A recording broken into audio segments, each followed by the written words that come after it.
Hello there, Commonwealth from here. It's about to get really hot as you cross through Kakariko village once again, but as you make your way up to the Death Mountain, you see one thing. The volcano is also on fire and about to truly erupt. Volvagia is back, the Gorons are under lethal threat and about to be fed to their dragon, and the Great Arunia has gone to try to save his people. Fire Temple, which is obviously in the Death Mountain crater. What are your expectations here, Joey? Because it isn't the most memorable temple on the level of, say, the Spirit Temple or the Forest Temple that we did in the previous episode. There's just a lot of hopping from Link, like jumping between high platforms, just trying not to fall down a whole lot. So I don't know, I feel like the best thing they can do here is try to make this area feel a little more visually distinct in this remake. But of course it is a fire temple, it has to look like red more often than not. What I want to know is, gameplay wise, is Link gonna have a jump button? And B, I also want to know how much will temperature play a part in this, because he needs to have the red tunic in order to survive in there. Are they gonna make it any more modifications to that? Kind of like how they did with Breath of the Wild, how clothing affects Link in specific temperatures. How far will the Breath of the Wild and Tears of the Kingdom Ocarina of Time? It's likely that they are going in the direction of modernizing the game so that it can stand once again the test of time, because Ocarina of Time Remake is by all indications the final version that we'll get of this game, and the Fire Temple is probably the best example here of how it could be implemented. We saw the same thing happening in the depths, where also the Fire Temple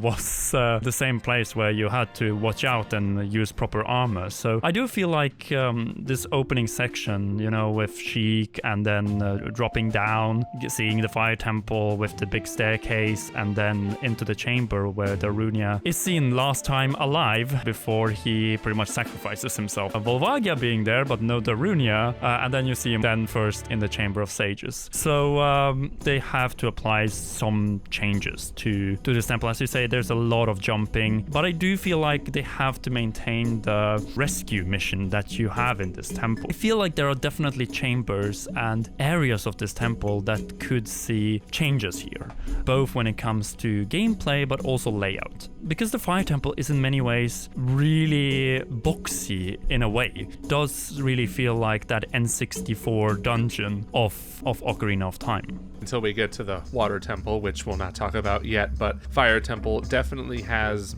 a little bit more openness to it. There's some bigger rooms with where lava just is. There's just going to be a lot of lava here. If we're talking about improvements or changes, remind me again, who is the mini boss in this dungeon? We do have the Flare Dancer, and I would say it's a good mini-boss. It's a little bit silly because you have this little ball thing running around with tiny legs. It's not an icon like, say, Dark Link. What they need to, of course, keep is those, you know, elevating platforms, especially the one that looks like a rocket going up. Those are those memorable moments. And the same goes with the pathway to the chest, which holds the Megaton Hammer. I remember it being absolutely dreadful. The camera is just shit in this section. With dual analog camera controls, I do really believe that you're gonna have far better control. The Fire Temple is a place of, you know, elevation. It's a place where you try to get to the very top and then make it way back to the bottom. And you have those iconic moments also, both in those rocket sections, the balancing section, which could become far easier with dual analog camera controls, but also that whole, you know, creating the staircase out of stone, falling down with the Megaton Hammer into this chamber, and of course using the hammer to take down these switches. The big chambers are hard to replace. They are what makes the Fire Temple the Fire Temple. But the smaller rooms, which are more like corridor-like, those could see changes. Both the Fire Temple, the Goron Mines in Twilight Princess, and also the Fire Temple of Skyward Sword, even Tears of the Kingdom, shows that you could create some other type of spaces that are less cramped and more open, allowing for new puzzles, because it's all about reinvention. Of course, you have Master Quest, which did rearrange this temple as well. One solution is, of course, with this temple says, oh, just do it the Master Quest way. Use those puzzles because most haven't experienced it. It's probably better to come up with just overall new puzzles here and there, and I think you will just have to change some puzzles, make it feel fresh and make the temple feel new. You don't replace it, it, because it is still a good temple and you want to keep those iconic moments, but there is definitely room for improvement.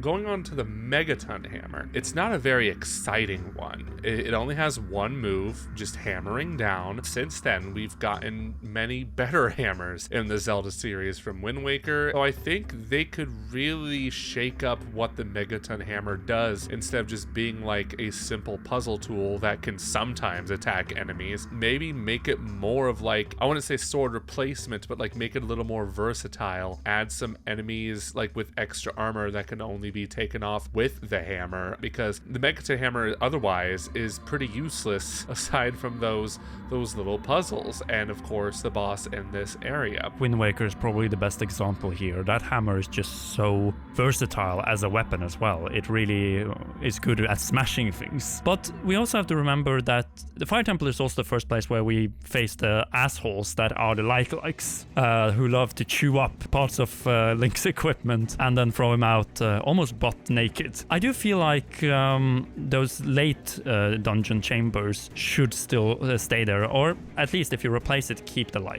Maybe even make it harder to avoid it. Would it make it even more fun? Because the way it works now is you just target it with, I think you used bow and arrow, so I feel like you can make it a little bit more tricky by not having just one like, but having multiple ones, especially in a bigger chamber like the one not long before you get the dungeon boss key and once again fight the dancing fireball. Like, this is the same problem we saw with the Forest Temple, is that you're recycling mini bosses. So I feel like keep one of them and then just replace the other one with something new. That way you get something fresh and also keep the old. And that is a good balance, I really do feel, for Ocarina of Time Remake or Reborn, as Yoshiki Koizumi said right after the reveal. I think, can we move on to the boss of this temple, which is Volvagia? It's also the thumbnail here, of course. That music, it's just, if they have a similar rendition like the one in Twilight Princess with Star-Lord, oh my god. Could you imagine how much better this battle could become? It's just whack-a-mole. It's a dragon. It's a freaking dragon. And the big question is, will they put in the storyline from the manga? Because that one is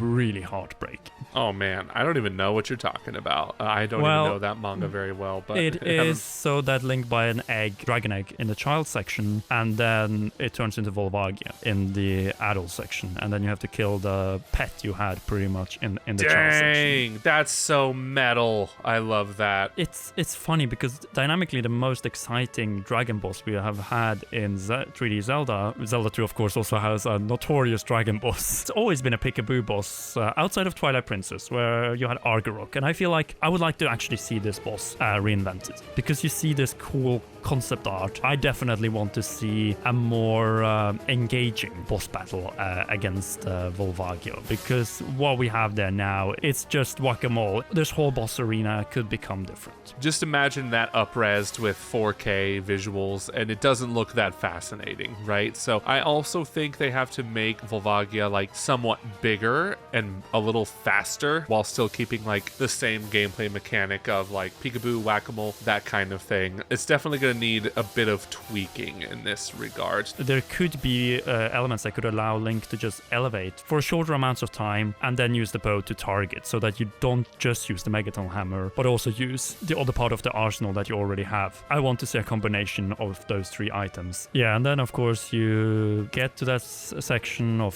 slaying the dragon. Question is, are they going to keep it as emotionally heartbreaking as the manga does? Because that, oh my god, that is truly the most heartbreaking moment in Ocarina of Time. But yeah, you get this thing solved. Darunia hands you his medallion, and the volcano explodes as the civilians of Kakariko village just see it have this massive firestorm, and then it's solved. Much like you see from the change from Breath of the Wild to Tears of the Kingdom, where you go from an erupting volcano to one that you can actually explore all of its surroundings. And that is the big question. Maybe you cannot explore the surroundings of Death Mountain until you solve this temple, because we've been talking about in the child section that maybe they would make it more open world or open air Death Mountain so that you can actually climb around the volcano, so that maybe you could get some new activities here. But of course, you also have the Bigoron sword questline. Of course, you can get the Bigoron sword before it, and in a way, it's hard to get it also before the next temple, which will be a dual episode pretty much, because we're going to be covering both the Ice Cavern and the Water Temples. So if you don't want to miss that one and also the later questline for the Bigoron sword, the best side quest, then be sure to leave a like, subscribe, and press the notification bell. Last but not least, a big thanks to you for watching, and to all our patreon.com/CommonRealm patron, with special shoutouts to our heroes as we play as the Hero of Time, Cheryl,